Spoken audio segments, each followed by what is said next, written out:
Okay. So let we start another part is what transform का कुछ data हमारा बचा हुआ था, जैसे हमने मूव भी कल देख लिया था। पिवोट कॉलम और अनपिवोट का ऐसा कोई सिस्टम नहीं है, बट फिर भी मैं आपको एक छोटे से डेटा पे बता दूंगा पिवोटिंग अनपिवोटिंग कॉलम्स क्या होते हैं। ठीक है, अब छोटी छोटी जो चीजें हैं, ये वाली जो चीजें हैं वो हम लोग देख लेते हैं, उसको हम कंप्लीट कर लेते हैं, क्या क्या चीजें अवेलेबल हैं और क्या क्या हम इसमें इम्प्लीमेंटेशन दे सकते हैं। तो छोटी बड़ी चीजें बचेंगी, वो हम प्रोजेक्ट, एक छोटा सा प्रोजेक्ट, मतलब ये ऊपर वाला डेटा है वो मैं प्रोसेस करना स्टार्ट करूंगा, उसके साथ में मैं आपको बताऊं। सो ये वीक में हम ये सब चीजें कवर अप करेंगे, नेक्स्ट वीक में हम इसके कुछ पार्ट एक्स्ट्रा कवर अप करेंगे। नेक्स्ट वीक मैं अपना लैपटॉप लेके आऊंगा, बिकॉज मेरे पास जो है वो लाइसेंस है, तो उसमें काफी सारी चीजें ऐसी हैं जो मैं आपको उसमें करके बताऊंगा। और यहाँ पे क्या है ना, उन चीजों को छेड़ूंगा ना तो क्या होगा, इस लैपटॉप के अंदर आपको लाइसेंस मतलब रजिस्टर्ड करने के लिए ऑप्शन है। और पावर बीआई में एक छोटा सा प्रॉब्लम है कि ये कमर्शियल बेस पे ही रजिस्टर्ड हो, ऐसा नहीं होता कि एज ए स्टूडेंट मैंने इसको परचेज कर लिया और मैं इसको यूज करके ड्रॉप कर दूं। आपको उस टाइप का ट्रायल फॉर्मेट इसमें नहीं मिल पाता, आपको इसको ऑफिशियली मतलब ऑर्गेनाइजेशन बेस पे इसको रजिस्टर करना पड़ता है।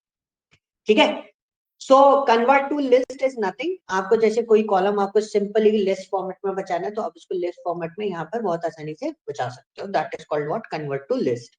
ठीक है, कन्वर्ट टू लिस्ट मतलब जैसे मैंने ये डेटा सेलेक्ट कर लिया, अब मैं चाहता हूँ सिर्फ ये लिस्ट है, लिस्ट फॉर्म में आ जाए ये डेटा अकेला और कुछ ना है, तो मैंने कन्वर्ट टू लिस्ट पे क्लिक कर दिया, तो मेरा सिर्फ एक लिस्ट बन गई। ऊपर देखो हेडर भी चेंज हो, तो बुकिंग स्टेटस को उसने किस में चेंज कर दिया, लिस्ट फॉर्मेट में चेंज कर दिया, तो जिससे आप इसमें वर्कआउट कर सकते हो।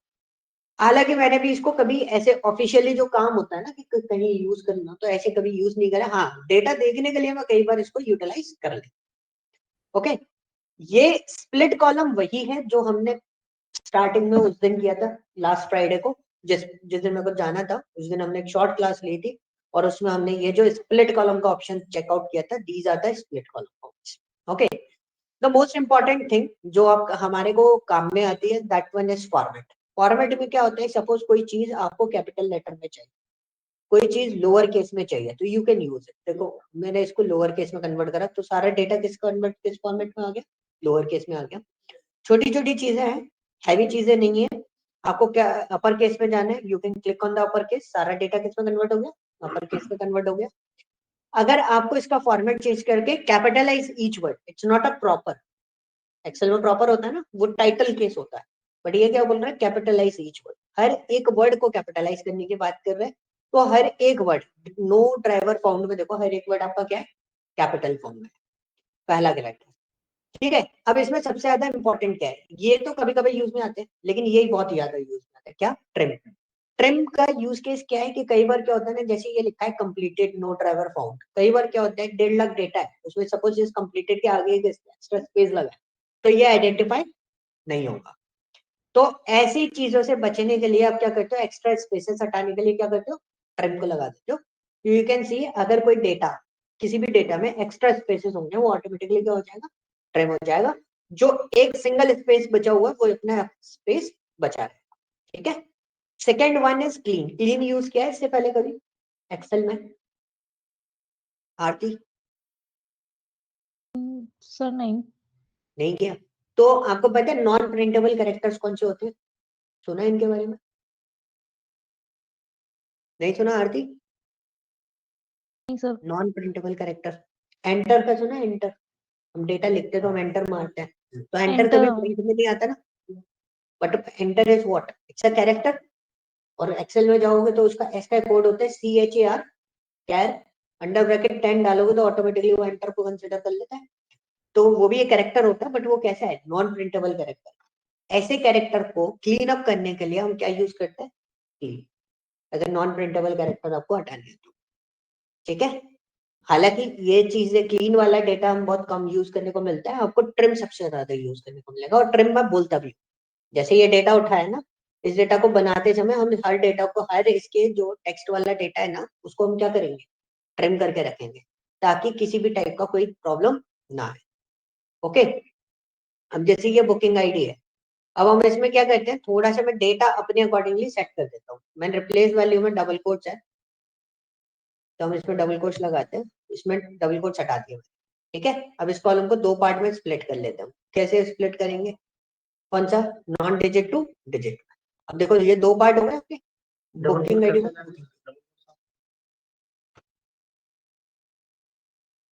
ये डबल कोट्स आ रहा है, अब इसको हटाना है तो रिप्लेस वैल्यू पर क्लिक करा और मैंने डबल कोट्स इसमें दे दिया और नीचे कुछ नहीं दिया, तो ये क्या हो गया, बिना स्पेस के यहाँ डबल कोट्स हट गए। अब मुझे स्प्लिट करना है तो मैंने नॉन डिजिट टू डिजिट पे स्प्लिट कर दिया, तो ये दो कॉलम अलग अलग। अब मुझे क्या करना है, अब हमें क्या करना है, ये दोनों कॉलम्स अलग अलग हो गए। नाउ वी कैन सी, अब हमारे पास ऐड प्रीफिक्स और ऐड सफिक्स आ रहा है। सफिक्स क्या होता है? उपसर्ग, और एक और होता है ना वर्ड, प्रत्यय जो लास्ट आगे और लाइन। पीछे लगते हैं, आगे और पीछे लगते हैं, प्रीफिक्स हाँ आगे हाँ, लगते हैं, सुफिक्स पीछे लगते हैं। सफिक्स पीछे लगेगा, आपका प्रीफिक्स जो होता है वो पहला वाला पार्ट होता है। ठीक है, अब जैसे सीआरएन जो है इसके आगे लगाना है हमें, एक कॉलम हमें बनाना है या सीआरएन हमें इसके आगे निकालना है। जैसे हमने इसको ले लिया, हमने यहाँ पे करा प्रीफिक्स। प्रीफिक्स क्या देना है? सीएनआर। ठीक है, यही डेटा था, ओके करा, तो देखो सबके आगे क्या लग के आ गया? सीएनआर। हम डायरेक्टली भी कर सकते थे, कोई इतना इश्यू नहीं था, हम डायरेक्टली भी इसको वर्कआउट कर सकते थे। ठीक है, अब जैसे इसके आगे आपको कुछ और लगाना है, सपोज एनसीआर लिखना है, मेरा डेटा जो है वो एनसीआर का है, तो हम क्या लगा देंगे? सफिक्स। तो मैंने एनसीआर लिख दिया, आप चाहो तो यहाँ पे डैश भी लगा दो, तो थोड़ा डैश होके आपको अलग से दिखाई देगा। तो देखो सबके आगे क्या लिख के आ गया? एनसीआर। तो ये डेटा आपके ऊपर होता है, आप जैसे बनाना चाहो, क्योंकि कई बार क्या होता है ना, जैसे रिटेल्स का डेटा होता है, सेल्स का डेटा होता है, उसमें ना कंट्री कोड डाला होता है उसके आगे, IN, CA, US, ठीक है, RA, तो उससे आप आइडेंटिफाई कर सकते हो कि वो पर्टिकुलर डेटा कौन से कंट्री का है। तो ये आपको एक्सट्रैक्शन मिल जाता है। This is the use case of what? Format. तो फॉर्मेट के यूज केस आएंगे आपको, फॉर्मेट आपको कई बार सेट करना पड़ जाता है। Second one is extract. Extract is what? आपको लेंथ निकालनी है इसकी, you want to check the length, तो ये लेंथ निकल के आ गई। ठीक है, पर्टिकुलर कॉलम का अगर कोई लेंथ वगैरह निकालना है, आप इसमें बोलो फर्स्ट कैरेक्टर आपको आइडेंटिफाई करना है, तो सबका सी उठ के आएगा। कितने कैरेक्टर उठाने? मैंने कही दो, तो CN उठ के आएगा, तो यू कैन सी CN उठ के आएगा। ठीक है, तो बहुत छोटी छोटी चीजें हैं। आपके पास क्या है? Last character. अब आपको किसी ने बोला मेरे को दो कैरेक्टर उठाने हैं, तो सबके लास्ट डिजिट उठ के आएंगे, 00, 09, 06, लाइक दिस टाइप। आप ओके करो, देखो आपको ऑप्शन आ गए। This is a point. अब हम यहाँ पर आते हैं, this is a range. So once you click on the range, starting index, मतलब अब आपको कहते हैं पहले आगे वाला उठा रहे थे या नहीं बीच साइड वाला उठा रहे थे। अब मैंने बोल दिया भाई बीच वाला उठाना है, तो मैंने बोला कि भाई फोर्थ वाले पार्ट से स्टार्ट करना है और इसके 5 डिजिट उठाने हैं। ठीक है, तो फोर्थ वाला क्या है? CNR, उसके बाद फोर्थ क्या है? 5। 5 के बाद कितने डिजिट उठाने? 5। 1, 2, 3, 4, 5, मतलब लास्ट के दो डिजिट छोड़ के सारा डेटा है। देखो आ रहा है, फोर्थ जो लिखा था फोर्थ वाला नहीं आ रहा। इसमें एक चीज ध्यान रखना कि जो अपन ने स्टार्टिंग पॉइंट दिया है वो कंसिडरेबल नहीं होता। ठीक है, टेक्स्ट बिफोर डिलिमिटर। अब डिलिमिटर क्या होता है? डिलिमिटर होता है आपका डैश या जिसकी वजह से आपका टेक्स्ट जो है वो रिप्लेस हो रहा हो। रिप्लेस इन द सेंस दो अलग अलग पार्ट में डिवाइड हो। तो फॉर एग्जांपल ड्रॉप लोकेशन को ले लेते हैं, टेक्स्ट बिफोर डिलिमिटर। हमने ये लिखा delimiter is what? That is my space. हम ओके कर देंगे। अब देखो सबका पहला वर्ड रहेगा, ठीक है, स्पेस से पहला वाला वर्ड रह गया, बाकी सारा डेटा जो है वो हट गया।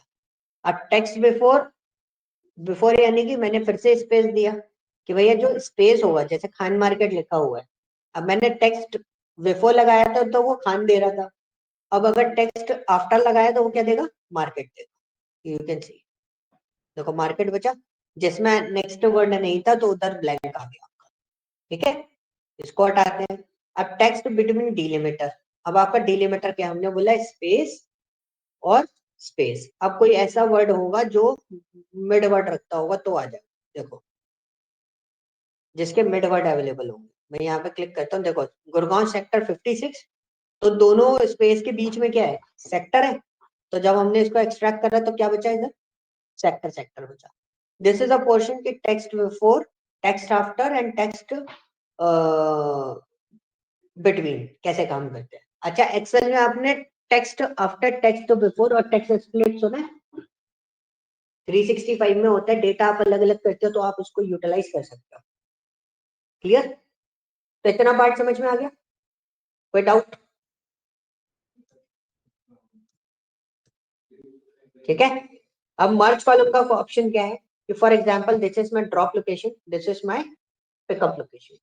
अब मुझे इस कॉलम को क्या करना है, मर्ज करना है। I just click on this, this is a separator, you can choose the separator. So my separator is what, tab, दो टैब दे रहा हूं, और इस is what pickup to drop location. Okay करेंगे, वी जस्ट वेट। और यहाँ पे देखो मैंने डैश देना था, मैंने टैब दे दिया, तो झिलमिल से पालन बिहार तक की ड्रॉप लोकेशन यहाँ पे बन के आ रही। तो ये दोनों जो कॉलम थे ना, कौन से, पिकअप लोकेशन और ड्रॉप लोकेशन, ये मैंने मर्ज कर दिया। तो आप कॉलम भी मर्ज बहुत आसानी से कर सकते हो। ठीक है, parse is nothing, XML JSON में फॉर्मेशन जो रहता है वो आप यूज कर सकते हो, इसका इतने यूज के नहीं आते। This is called an statistics. Statistics के बेसिस के लिए we go for the booking value. ठीक है, क्योंकि न्यूमेरिकल डेटा चाहिए, नंबर कैलकुलेशन की बात आती है तो न्यूमेरिकल डेटा चाहिए।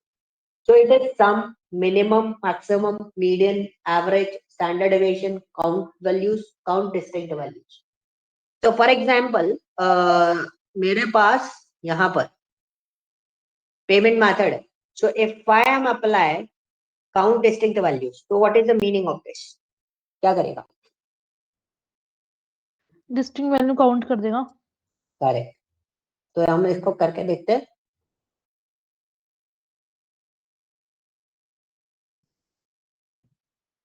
ठीक है, कितनी देर है, 6 पेमेंट मेथड है आपके पास टोटल, डिस्टिंक्ट काउंट बना के दे। So once you click on this, we are moving on the transform and check this one statistics. Another what is what? Values. तो पहले तो मैं उसमें चला जाता हूँ।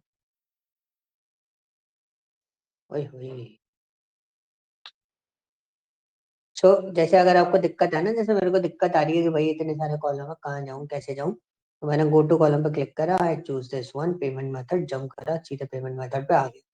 हमें ट्रांसफॉर्म डेटा में गया, ट्रांसफॉर्म डेटा में जाने के बाद फिर हम यहाँ गए, यहाँ पे हमने क्या करा, काउंट वैल्यूज। आउटपुट बताओ क्या आना चाहिए?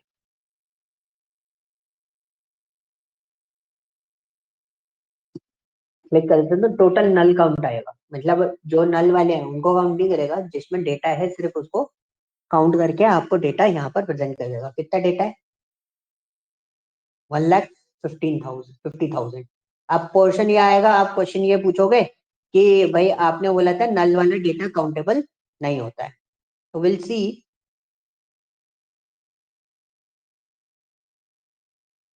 लेकिन आप बोलोगे तो यहाँ पे तो नल भी है, ये रहा, ये काउंटेबल कैसे हुआ? आप अगर ध्यान से देखोगे, this is a null, this is a null in text, ये वैल्यू है, डेटा है, और ये क्या है, नल वैल्यू है, जो हम एक्चुअली वर्ड को रिप्रेजेंट करने के लिए यूज करते हैं। बट यहाँ पे नल क्या हो गया, टेक्स्ट हो गया। तो इसमें जो डेटा आ रहा था वो कितना था, 1.5 लाख आ रहा था।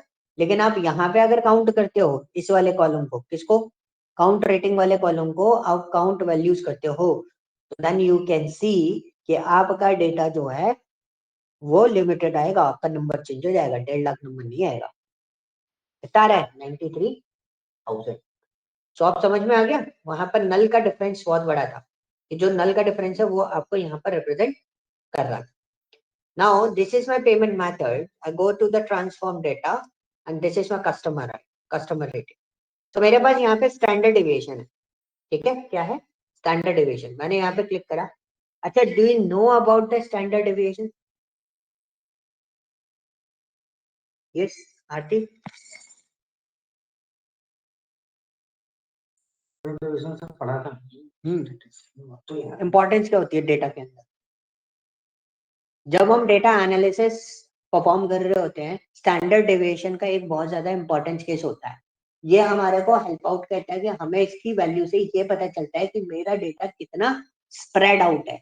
स्प्रेड आउट का मतलब ये होता है, जैसे सपोज फॉर एग्जांपल अक्टूबर में एक रिटेल शॉप को ले ले, तो दिवाली का जो टाइम था, उस पहले रिटेल शॉप जो हर महीने 10,000 15,000 का बिजनेस करती, पर उसके बाद जब अक्टूबर का टाइम पीरियड आया, अक्टूबर का टाइम पीरियड दिवाली की वजह से उसकी एक एक दिन की सेल 1-1 लाख रुपए हो गई।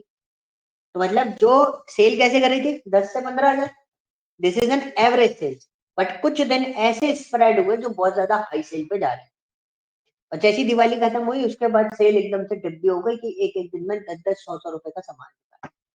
तो मतलब एक एवरेज सेल्स को हम actually data analysis point of view पर कैलकुलेट कर सकते हैं, because this is a valid data. But जो डेटा एकदम जीरो पॉइंट पे जा रहा है, जो डेटा एकदम हायर पॉइंट पे जा रहा है, that is called what, standard deviation format, कि वो बहुत ज्यादा स्कैटर्ड है, उसको हम actually analytical point of view पर कंसिडरेबल नहीं करते। मैं थोड़ा सा स्टैट्स के बारे में भी आपको बता दूंगा, क्योंकि आप जब डेटा एनालाइज कर रहे होगे, चला रहे होगे, तो आपको इन सब चीजों की जरूरत पड़ेगी। ठीक है, तो हम कस्टमर रेटिंग पर वापस आते हैं। थोड़ा सा आपको समझ में आ जाएगा, रेटिंग का जो स्टैंडर्ड डेविएशन है वो 0.4 आया। अगर 1 से ऊपर जा रहा है तो मतलब डेटा बहुत ज्यादा स्प्रेड है, लेकिन अभी हमारा वैल्यू कितना आया था, 0.4। तो मतलब ये इतना ज्यादा स्प्रेड आउट नहीं है, वैलिडेट है सारी की सारी रेटिंग। ठीक है, एवरेज आपको पता है, एवरेज कैलकुलेट करने की जरूरत नहीं है। मिनिमम मैक्सिमम ये आपको पता है। मीडियन पता है ईच का हाँ, लेकिन ये 1.5 लाख डेटा है, कितना, कौन सा मीडियन वैल्यू होगी, कैसे निकलेगी? Total sum divided by number of, नहीं, वो एवरेज होगा। मीडियन दो तरीके से निकलता है। जब आपका डेटा ऑड होता है, जैसे 1 से लेके 9 तक का डेटा है, तो उसकी मिड वैल्यू क्या हो गई, 5, दैट इज कॉल्ड मीडियन। लेकिन कब, जब डेटा ऑड है, तो ऑड कैसे, 1 to 9 तक है इसलिए ऑड है। लेकिन अगर डेटा 1 to 10 है, तो मीडियन कैसे निकलेगा, तो जो बीच की दो वैल्यू होंगी, बीच की दो वैल्यू कौन सी होंगी, अगर 1 से लेके 10 तक डेटा है?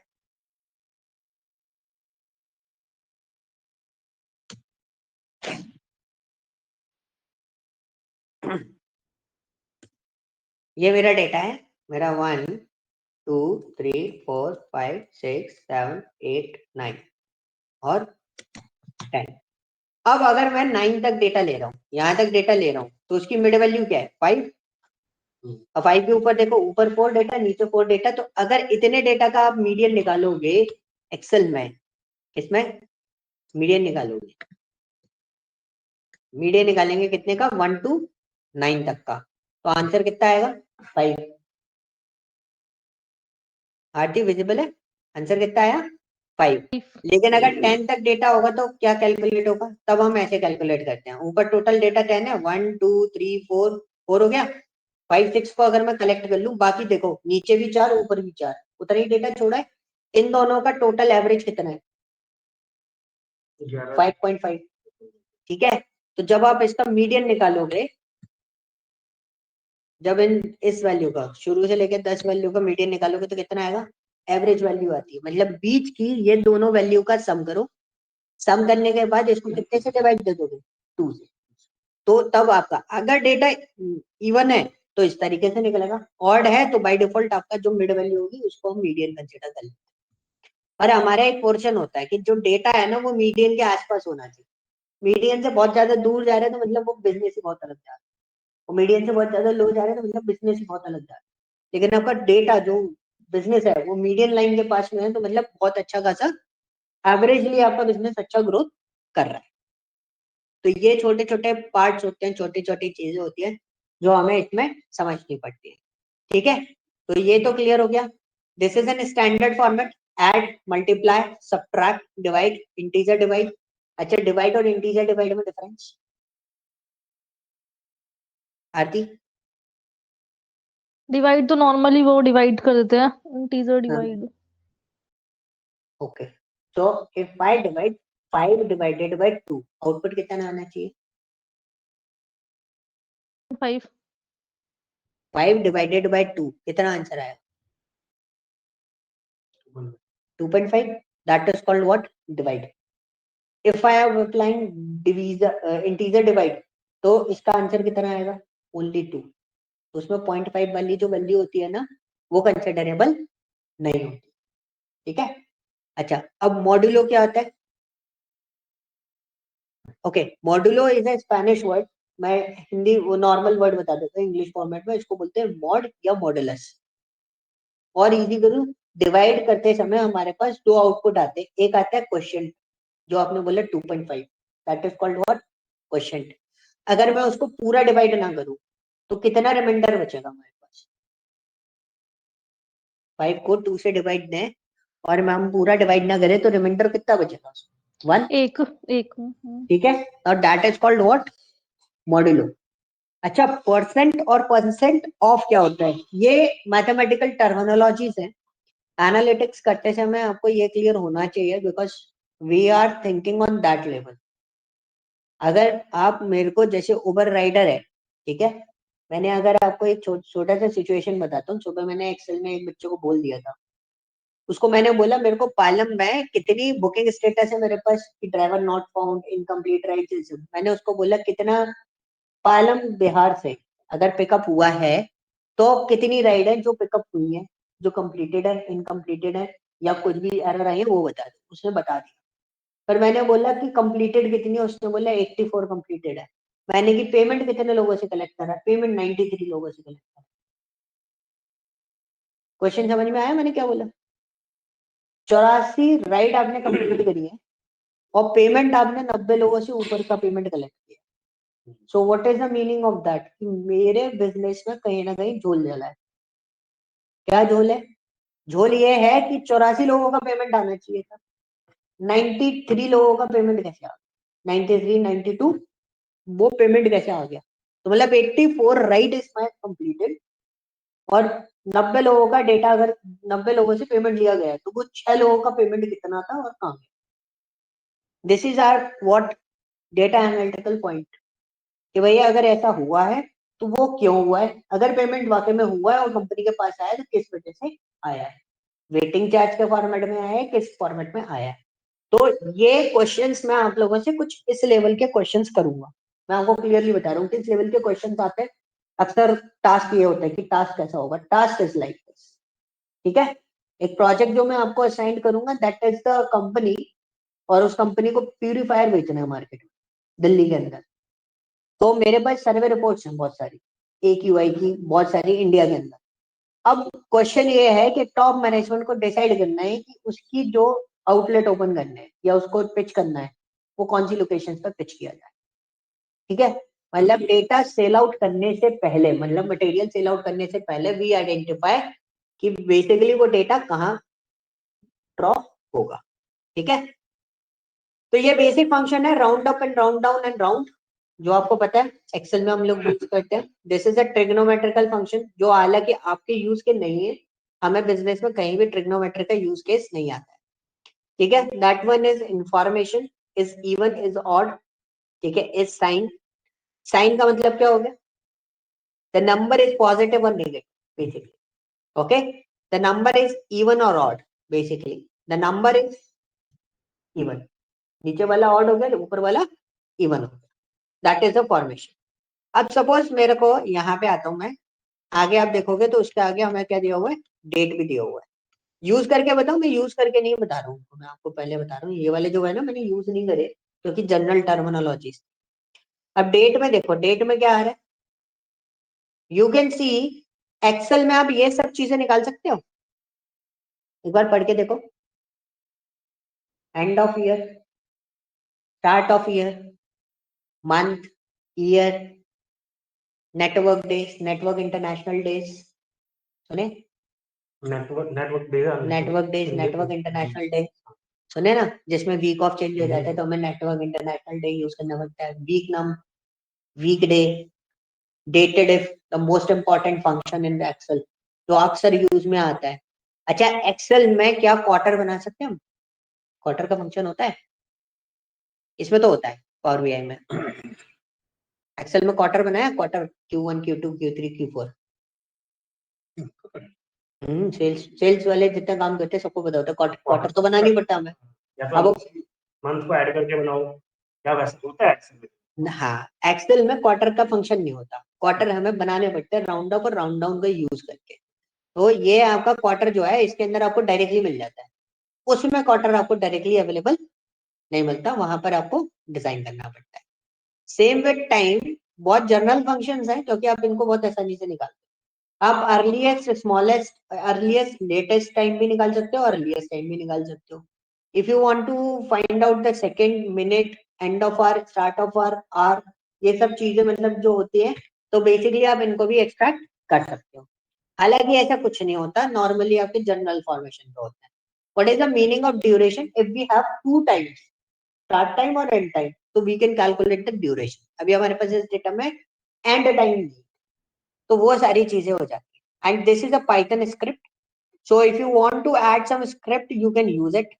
But we don't have any installation of Python, so you can click on this. जैसे अगर आपको कुछ चीज नहीं मिल रही हो, तो आपको यहाँ पर सारी चीजें अवेलेबल रहती हैं कि भैया pandas वगैरह कैसे क्या क्या चीजें आप इंस्टॉलेशन दे सकते हो. इम्प्लीमेंटेशन थोड़ा सा कॉम्प्लिकेटेड हो जाता है कि इसमें चीजें आसान है. जैसे आप पाइथन सीखोगे तो you can integrate Python script in this also. ठीक है, तो वो थोड़ा सा डीप डाइव मोड पे चले जाएंगे अपन बहुत ज्यादा, तो आपको उसमें परेशानी ना हो, तो हम इसको थोड़ा सा बचा के रखते हैं. क्लियर हुआ? हाँ जी आरती, कोई डाउट? No sir. ओके, तो मैं एक दिन का गैप जो रहता है ना, शॉर्ट क्लास तो हो जाती है पावर बीआई की, लास्ट में मैं टाइमिंग बचा के रखता हूँ, क्योंकि ये एक ऐसी चीज है ना जिसमें आपने काम नहीं किया सिर्फ फैल जाएगा ये सॉफ्टवेयर.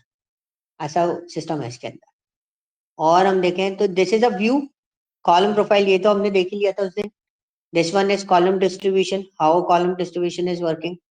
ठीक है, मोनो स्पेस ये सब देख लिया था. This is a formula bar. तो फॉर्मूला बार का बेसिकली क्या होता है ना, यहाँ में जरूरत नहीं होता क्योंकि हम लिख तो नहीं रहे होते हैं, बट अगर आप चाहते हो तो आप इसे ऑन करके भी रख सकते हो. ठीक है, always allow parameters is always allow. आप हटाना चाहो तो पैरामीटर, अच्छा पैरामीटर नहीं बताया, पैरामीटर भी बता दो. This is a go to column. आप एक कॉलम से दूसरे कॉलम पे स्विच करना चाहते हो तो कॉलम में भी था और यहाँ पे भी आपको ऑप्शन मिल जाता है.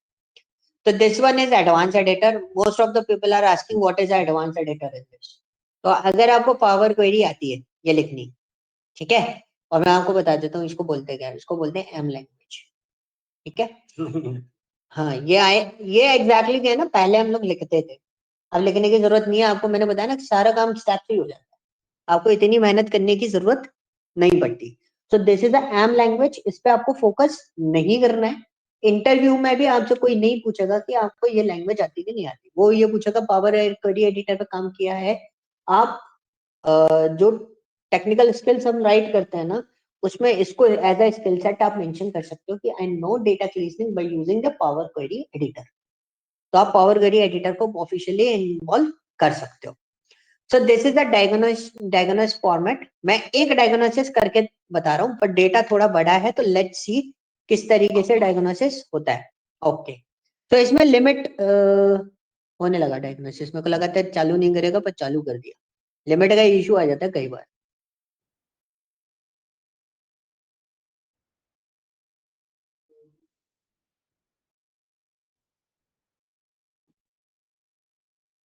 अच्छा, कुछ गड़बड़ हुआ है, वो चालू नहीं हुआ था.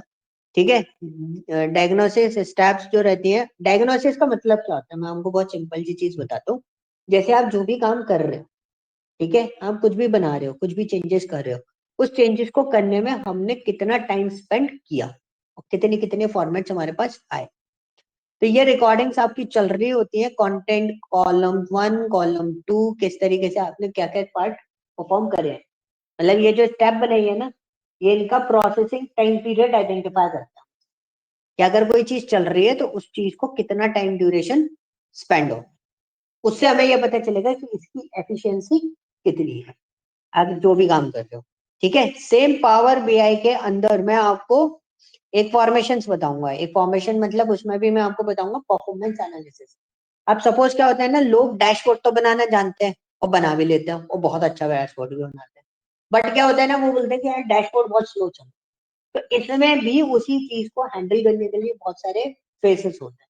तो हम डैशबोर्ड को हैंडल करने के लिए परफॉर्मेंस एनालिसिस करते हैं. देन उसके बाद आइडेंटिफाई करते हैं कि हमने कहीं डबल सिलेक्टर तो नहीं लगाए, हमने कहीं बुकमार्क ज्यादा तो नहीं लगा दिए, सिक्योरिटी लेवल ज्यादा हैवी लेवल पे तो नहीं लगा दिया है, ताकि उसकी वजह से हमारा टाइम ड्यूरेशन जो है वो ज्यादा ले रहा है.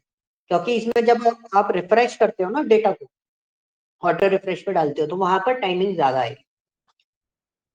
ठीक है, so this is the whole soul is what. ये आपका क्या है, ये है आपका पावर क्वेरी एडिटर. अब इसमें एक छोटा सा पार्ट बचा हुआ था, दैट इज कॉल्ड पैरामीटर. अब एग्जैक्टली पैरामीटर का काम क्या होता है, रोल बहुत सिंपल था इसका. मेरे पास व्हीकल टाइप है, मैं छोटा डेटा ले रहा हूँ ताकि हम लिख सकें इस डेटा को. तो ये एक फिल्टर ऑप्शन आपके पास यहाँ पर होता है, यहाँ से आप फिल्टर कर सकते हो. कहाँ से? टेक्स्ट फिल्टर से. आई होप ये आपने एक्सेल में बहुत अच्छे से देखा होगा. We have a multiple option in Excel कि हम इन तरीकों से इसको फिल्टर आउट कर सकते हैं। अदरवाइज हमारे पास लिमिटेड डेटा होता है, तो आप देखो यहाँ पर देखना, अभी लिस्ट आ जाएगी आपके पास, जो आपको चाहिए वो आप सिलेक्ट कर सकते हो। आ रहा है? But task is what? Task is very simple कि मेरे को क्या करना है, पैरामीटर लगाना है व्हीकल टाइप और बुकिंग स्टेटस पे। पैरामीटर काम क्या करता है? तो आप जाओगे मैनेज पैरामीटर पे, क्लिक ऑन न्यू पैरामीटर। आप मैनेज पैरामीटर पे भी क्लिक कर सकते हैं, न्यू पैरामीटर पे भी। तो अभी विंडो आपके सामने सेम है। क्या अगर आप मैनेज पैरामीटर पे क्लिक करते हो तो विंडो में देखो क्या आ रहा है। अब इधर कुछ लिखा नहीं आ रहा, पहले लिखा हुआ आ रहा था। तो आप जो न्यू पैरामीटर पे क्लिक करते हैं तो कुछ आता है। अब suppose this parameter is related to what? Vehicle type. दूसरा इंपॉर्टेंट चीज मैं आपको बता देता हूँ, ये जो पावर बीआई है वो केस सेंसिटिव है, ठीक है? Vehicle type. So if you want to give any description, कुछ आप लिखना चाहते हो आगे सामने वाले के लिए, तो आप यहाँ पे लिख सकते हो। अभी मैंने एनी वैल्यू दिया और मैं यहाँ पर एक छोटा सा वो दे देता हूँ, ई वाई। ठीक है, ओके कर दिया। एक पैरामीटर ये बनाया, दूसरा पैरामीटर भी हम यहाँ पे डिजाइन कर लेते हैं ताकि मैं आपको एक लगा के दिखाऊंगा तो आपको क्लियरली पता चले। दूसरा पैरामीटर मैंने यहाँ पे लिया, this is my booking status. ठीक है, अब यहाँ पे मैं एक लिस्ट बना रहा हूँ। तो एनी में आप समझ गए एनी में क्या चलता है? एनी में क्या चलता है? कुछ भी डालोगे वो आ जाएगा। लिस्ट में क्या होता है ना, एक ड्रॉप डाउन मेन्यू होता है डेटा वैलिडेशन का काम, वो हम करेंगे। हमने यहाँ पे लिखा नो ड्राइवर फाउंड। और एक चीज ध्यान रखनी है, जैसा ऊपर लिखा है इधर वैसे ही लिखना पड़ेगा। अगर एक स्पेलिंग या स्मॉल लेटर कैपिटल लेटर का भी हुआ इशू तो वो उसको कंसीडर नहीं करेगा। इनकम्प्लीट, कंप्लीटेड, और क्या था, कैंसल्ड बाय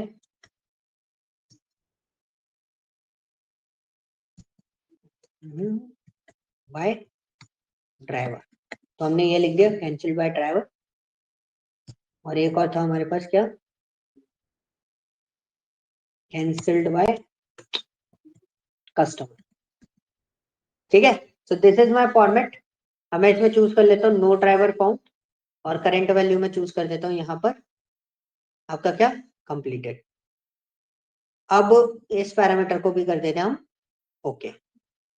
ठीक है, अभी देखो कोई चेंजेस आए? कोई चेंजेस नहीं आ रहे, सब कुछ वैसे का वैसा है। अब हम क्या करते हैं, बुकिंग स्टेटस पे एक फिल्टर अप्लाई कर देते हैं। हम एडवांस फिल्टर अप्लाई करें, लोड मोर करते हैं। हमने यहाँ पे करा है इक्वल पे क्लिक। अभी एक पॉपअप देगा, हमने यहाँ पे क्या क्लिक कर दिया, एडवांस। ठीक है, मेरे को दो जगह लगाना है। एक तरीका क्या होता है, मैं यहाँ पे क्लिक कर करके यहाँ से लगा लेता हूँ। दूसरा तरीका क्या होता है, एडवांस लेवल पे बुकिंग स्टेटस के बेसिस पे डेटा को दिखाना है। तो मैंने यहाँ पे क्या करा, मैंने यहाँ पे सीधा पैरामीटर चूज कर। ठीक है, this is my vehicle type, अपने पास दो है ना, तो मैंने व्हीकल टाइप में क्या ले लिया, बुकिंग स्टेटस। दूसरा कंडीशन हमने किस पे लगाया, व्हीकल टाइप, कि व्हीकल टाइप भी आपका क्या होना चाहिए, मैच होना चाहिए। इसको हमने चूज कर दिया किस पे, व्हीकल टाइप। अब देखो, अब मैंने क्या यहाँ पे जाके अप्लाई किया, व्हीकल टाइप पे जाके अलग अलग कुछ नहीं किया ना। अब ये क्या होगा, ये पैरामीटर से सारी चीजें maintain. Now you can see E bike का नो ड्राइवर फाउंड स्टेटस कितनी बार आया, वो डिपेंड करेगा। देखो बुकिंग स्टेटस मैंने क्या ले रखा है, कंप्लीटेड। मैं इसको लिस्ट ओपन करता हूँ, मैं इसको चूज कर लेता हूँ नो ड्राइवर फाउंड। तो यहाँ पे क्लिक करा, let's wait, no driver found पे आ गया किसका, व्हीकल टाइप ई बाइक। अब सपोज आपने बोला कि मेरे पास ई बाइक नहीं है, मेरे पास क्या है, ऑटो है। मैंने ऑटो दिया, ओके करा, वो बुकिंग स्टेटस पे है। तो यू कैन सी मेरे पास जो डेटा फिल्टर होके आ रहा है वो किसका आ रहा है, व्हीकल टाइप क्या है, ऑटो। और कस्टमर आपका बुकिंग स्टेटस क्या है, driver not found. If you want to find out the completed ride, you just click on this, NCR booking पे जाओ, ये कंप्लीटेड राइड है। ठीक है, this is a benefit of what, parameters. आपने देखा मेरे को क्या करना पड़ता है, ये काम मैं यहाँ से भी कर सकता था, बट यहाँ से क्या होता है, थोड़ा सा टाइम टेकिंग हो जाता है मेरे लिए। बट मैंने क्या करा, एक सिंगल फिल्टर लगाया, तो सारा पैरामीटर एक साथ दे दिए, और हर पैरामीटर के बेसिस पर मैं उस डेटा को फिल्टर आउट करके देख सकता हूँ। अगर आपको ये पैरामीटर हटाना है और एग्जिट करना है इस पैरामीटर से, you just click on what, clear filter. अब आप पैरामीटर में कुछ भी चेंज करते रहो, उसको कोई फर्क नहीं पड़ता। आप इधर क्लिक करो, ड्राइवर नॉट फाउंड पे सिलेक्ट कर दो, एनसीआर वर्किंग में जाओ, कोई फर्क नहीं पड़ता, सारी चीजें आपकी एज इट इज पड़ी रही। क्लियर हुआ? हाँ जी, यस सर, हो गया। कोई डाउट? नो। कोई डाउट नहीं है? पक्का? अच्छा ठीक है। So now my question is what, इसको पूरा देखने के लिए आपको ब्रेक तो नहीं चाहिए? क्या? नहीं, आज तो मैं स्टॉप तो कर रहा हूँ, मतलब मेरे एंड पे पावर क्वेरी एडिटर आपका यहाँ पर रैप अप होता है। Now the question is very simple कि आपको